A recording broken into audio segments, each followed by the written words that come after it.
Episode 15۔ میں نے اپنے سر سے ان خیالات کو جھٹکنے کی کوشش کی کہ مجھے کیا ہو گیا تھا، کیا اس جگہ، اس فضا اور ہوا میں کسی آسیب کا اثر ہے؟ لا حول ولا قوت۔ آسیب کیا ہوتا ہے؟ ہر زمین پر زندگی اسی طرح وقت کے محدود دائرے میں یوں ہی رواں دواں رہتی ہے۔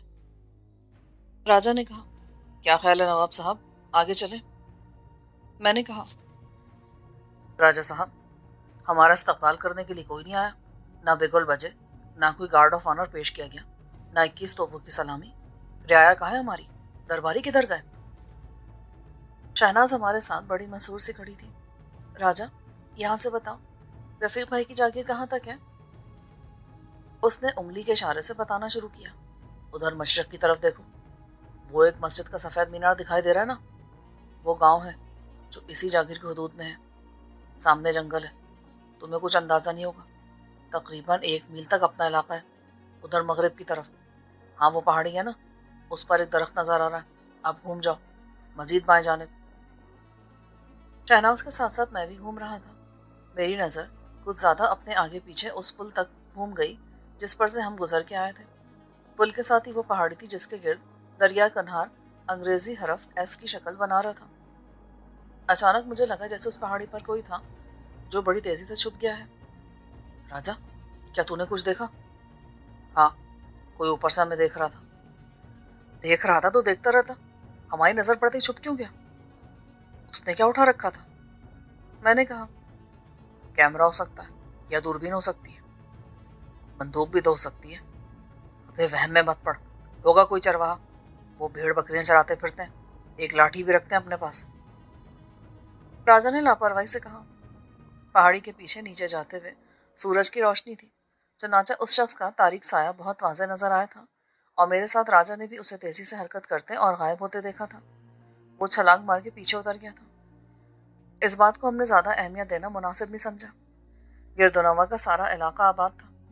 وہ کوئی بھی پرتجسس دیہاتی ہو سکتا تھا جس نے لشکار عمارتی سہکار سے اترنے والے شہری لوگوں اور ایک رنگین لباس والی لڑکی میں دلچسپی لی ہو۔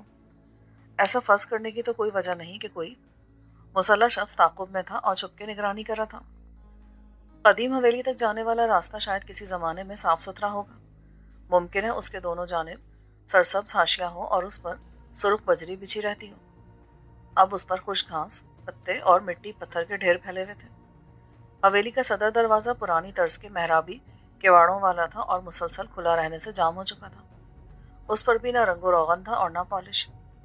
دائیں بائیں حویلی کے 2 پہلو شاید 400 فٹ تک پھیلے ہوئے تھے۔